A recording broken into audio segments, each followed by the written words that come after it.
Iran ও ইসরায়েলের সংঘাত শেষ না হতেই আবারও মিসাইলের গর্জনে উত্তপ্ত মধ্যপ্রাচ্য। ইরান সমর্থিত ইয়েমেনের হুথি বিদ্রোহীদের রুখতে দেশটিতে বোমা হামলা চালিয়েছিল ইসরায়েল। এর রেশ কাটতে না কাটতেই পাল্টা হামলা চালালো হুথি।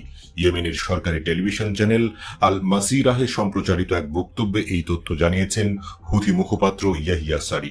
এমনকি ইসরায়েলের চালানো হামলা প্রতিহত করার দাবিও জানান তিনি। সোমবার হুথি মুখপাত্র ইয়াহিয়া সারি বলেন, ইসরায়েলের একটি বিমান হামলা সফলভাবে প্রতিহত করেছে ইয়েমেনি বিমান প্রতিরক্ষা বাহিনী। এই হামলা ইয়েমেনের বিভিন্ন এলাকায় লক্ষ্য করে চালানো হয়েছিল। সারি আরো জানান, দেশীয় প্রযুক্তিতে তৈরি ভূমি থেকে আকাশে নিক্ষেপণযোগ্য ক্ষেপণাস্ত্র ব্যবস্থা ব্যবহার করে এই হামলা প্রতিহত করা হয়েছে। ইয়েমেনের প্রতিরক্ষা ব্যবস্থার ভয়ে ইসরায়েলি যুদ্ধ বিমানগুলো কোনো হামলা না চালিয়েই পালিয়ে যেতে বাধ্য হয়েছে বলেও দাবি করেছেন তিনি।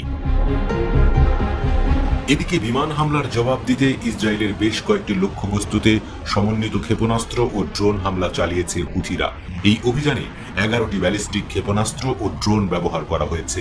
হুথি মুখপাত্র সারি বলেন, ইসরায়েলের বেন গুরিয়ন বিমানবন্দরকে লক্ষ্য করে ফিলিস্তিন 2 হাইপারসনিক ক্ষেপণাস্ত্র ছোড়া হয়েছে। এছাড়া অতিরিক্ত ইসরায়েলের আসদুদ বন্দর এবং আসকালনের বিদ্যুৎ কেন্দ্রে হাইপারসনিক ক্ষেপণাস্ত্র হামলার কথা জানান তিনি। হামলাগুলো নির্ভুলভাবে ইসরায়েলে আঘাত এনেছে বলেও জানান এই হুথি মুখপাত্র। তিনি আরো জানান, ইসরায়েলের আল রাশ বন্দরকে লক্ষ্য করে 8টি ড্রোন হামলা চালানো হয়। এই সমস্ত ড্রোন ও ক্ষেপণাস্ত্র ইসরায়েলি আকাশ প্রতিরোধ ব্যবস্থা আটকাতে পারেনি বলেও জানান তিনি। ইসরায়েলের প্রতি হুঙ্কার দিয়ে হুথি মুখপাত্র সারি বলেন, দখলদারদের আগ্রাসনের মুখেও ইয়েমেনের জনগণ অবিচল থাকবে এবং কোনো আত্মসমর্পণ করবে না।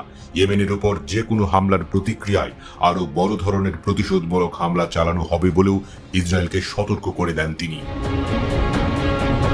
ফিলিস্তিনের নিপীড়িত মানুষের সমর্থনে ইসরায়েলে এই অভিযান চালানো হয়েছে বলেও জানান সারি। তিনি বলেন, আমরা গাজার নিপীড়িত জনগণের প্রতি সমর্থন জানিয়ে আমাদের দায়িত্ব পালন করে যাব।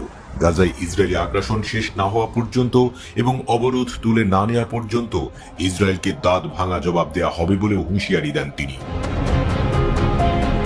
2023 সালের অক্টোবরে হামাসের বিরুদ্ধে গাজা ভূখণ্ডে যুদ্ধ শুরু করে ইসরায়েলি বাহিনী।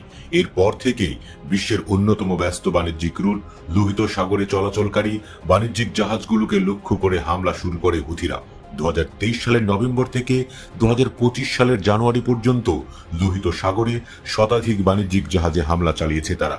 তাদের হামলায় এ পর্যন্ত 2টি জাহাজ ডুবেছে এবং নিহত হয়েছেন 4 জন ক্রু।